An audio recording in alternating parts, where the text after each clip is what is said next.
Mula sa Luneta, itinuloy pa sa Mendiola ng ilang mga lumahok ang protesta kontra sa pork barrel.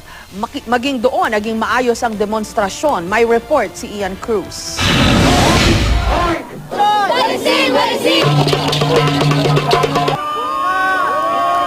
Sa assessment ng NCRPO o National Capital Region Police Office, generally peaceful ang naging pagtitipon.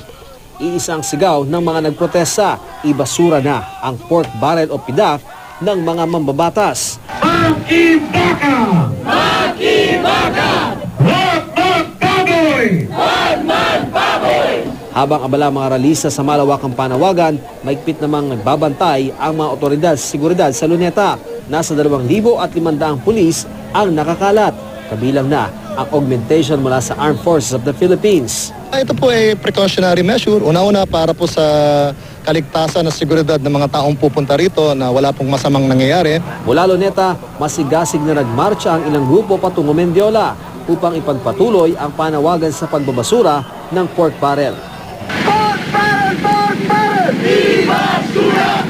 Sa paanan ng Mendiola Bridge, barikada ng mga pulis ang sumalubong sa mga ralisa. Gayunman, tuloy pa rin ang mapayapang protesta. Kalahok ang ilang kabataan.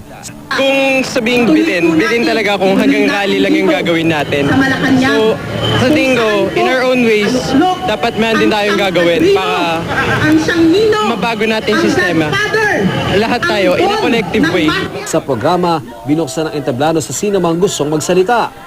Ang ilan sa kanila, tahasang kinundina ang anilay ampaw na aksyon ni Pangulong Aquino sa pag-abolish sa pork barrel. Dapat daw ay kabahan rin ng mga mambabatas sa sambayan ng sawana sa korupsyon. Ito ay mahalaga dahil lumabas ang tao, nagprotesta sila sa kabila ng sinabi ng Pangulo. So doon pa lang may tagumpay na tayo dahil hindi sila nagpabola. Sila pa rin ay lumabas para magpahayag. Ito yung unang ganitong klase ng pagkilos sa ilalim ng Administrasyong Aquino.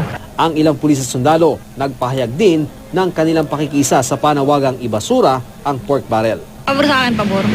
Dahil? Kasi inang pinanggagaling yung misa ng mga kaguluhan sa amin, gobyerno.